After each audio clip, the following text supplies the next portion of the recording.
In a poetry workshop run by the poet Wah Win that Lisa had invited me to join. And because of that, I always refer to her as my poetry friend Desiree, which might sound limited, but is in fact expansive if you know Desiree. She doesn't draw a line between her art and her life. One might as well be the other. She approaches everything, including her friendships, with a vivifying attention and energy that really is poetry. Her poems are somehow at once compact and measured and impossibly vast, a lot like the California landscapes that she writes about in her brilliant manuscript, with a sense of love and loss and sometimes terror. Desiree Morales.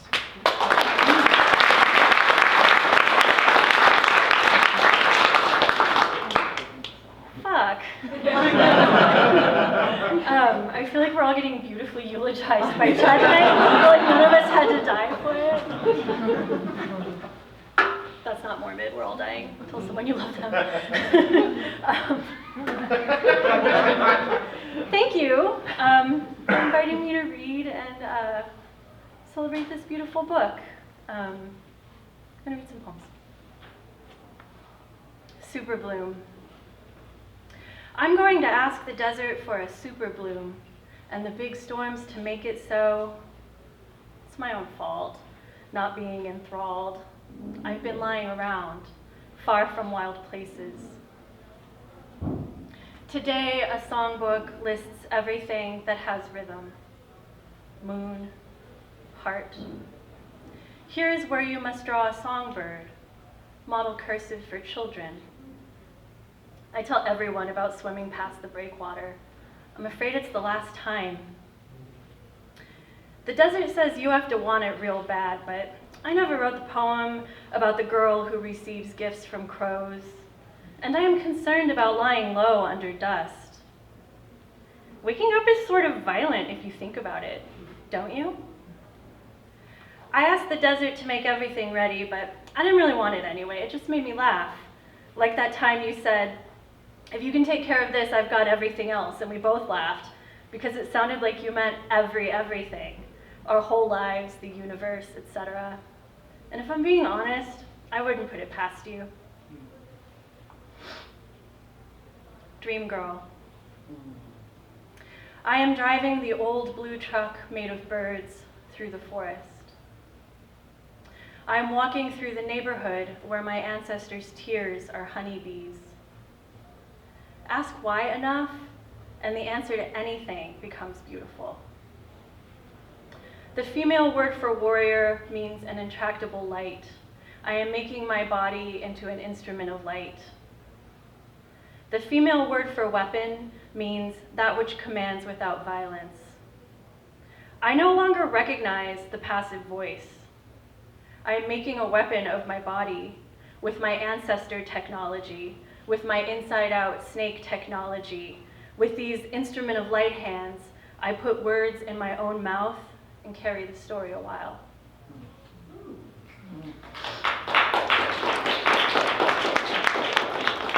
Thank you. I pulled out two old poems that I don't usually read, but I wrote them sitting next to Chad in Wa's living room, so I thought I'd bring them. Black blooming is still black. Black roses on the black rose bush against a chain link fence in La Puente means the bridge, night after night, unburying birds in the rose garden.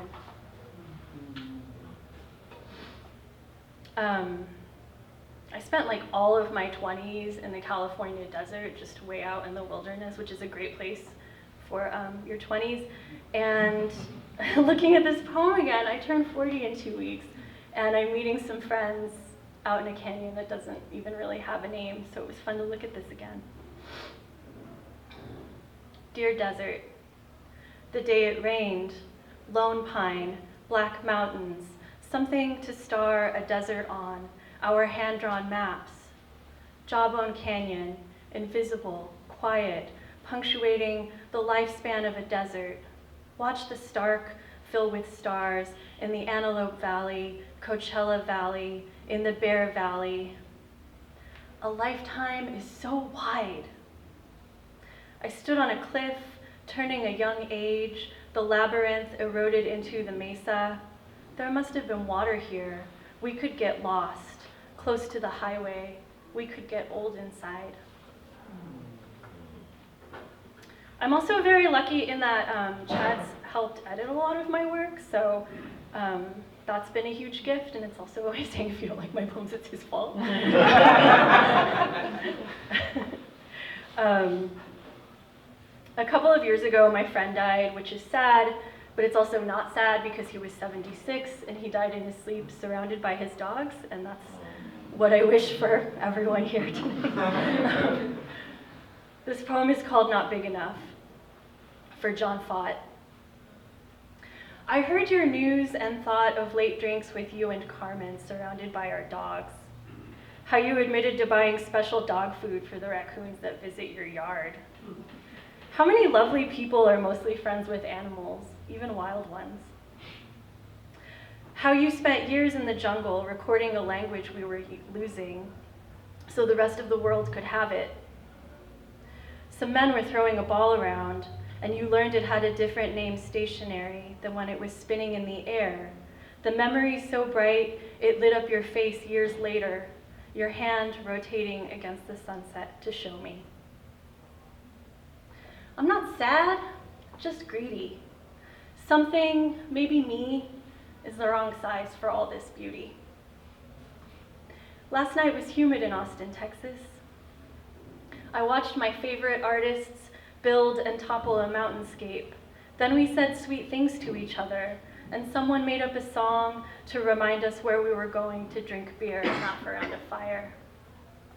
When I heard your news this morning, I took down my hair, and it smelled like campfire, so I didn't wash it. Every time I turned to look at something, this smoke.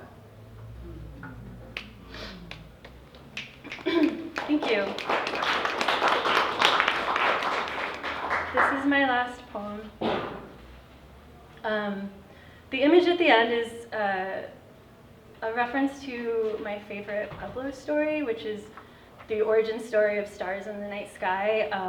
Basically, these stories kind of all go somewhat the same. Like the shamans conspire to do something shitty. The animals have a meeting because they're like, that's not cool.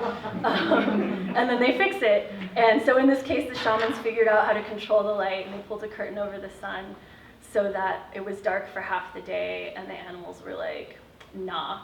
So they had a meeting, and a hummingbird flew up into the sky and cut holes in the curtains with her sharp beak, and that's why we have stars. Something about November makes me want to tell the truth. I am starving. I want to love like a wild animal. Something terrible has happened. Many terrible things have happened. I walked away from a crowded house. I walked all the way up into Tinderbox Canyon, electricity snapping the air like trouble. Hummingbird is small enough to heartbeat past the sky's teeth and cut stars into the darkness where we are living, but we don't have to stay. Thank you.